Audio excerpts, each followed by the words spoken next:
नमस्कार मंडळी. स्टार प्रभावरील लग्नानंतर होईलच प्रेम या मालिकेच्या पुढे येणाऱ्या भागात आपण असं पाहणार आहोत की पार्थ काव्याला म्हणतो की चवीच्या बाबतीत तर तुम्ही आईलाही मागे पाडलं. तेवढ्यातच तिथे मालिनीची एंट्री होते आणि ती पार्थला म्हणते की कोणी मला मात दिली आणि नक्की ते काय चालू आहे. तर दुसरीकडे आता नंदिनीने जीवाने बनवलेले ते मॉडेल खाली फेकून देते तर जीवा लगेच जातो. अगं मी एवढ्या मेहनतीने बनवलं होतं, तुटलं ना ते. त्यावेळेस आता नंदिनी म्हणते की तुम्ही हे काड्यांनी बनवलेलं मॉडेल तुटलं म्हणून एवढा तुम्हाला त्रास होतोय आणि मी इथे 10 वर्षापासून ते घर बनवलं होतं, मला किती त्रास व्हायला पाहिजे.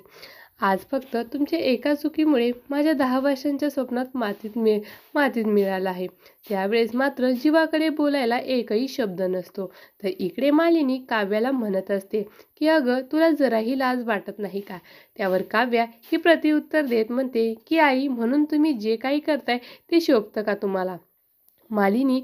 मालिनी चिडूनच म्हणते की अगं निघून जात नाही माझ्या पार्थच्या आयुष्यातून. एकदाची तर काव्य ही म्हणते की ठीक आहे, मी त्यांच्या आयुष्यातून आता निघूनच जाते.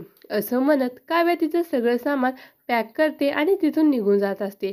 तर इकडे नंदिनी आता जीवाला म्हणत असते की मी फार काळ तुमच्यासोबत राहू शकत नाही. असं म्हणत आता नंदिनी तिथून निघून जाते. जीवा आता नंदिनीला खूपच थांबवण्याचा प्रयत्न करत असतो, पण मात्र नंदिनी एकदाही मागे वळून बघत नाही.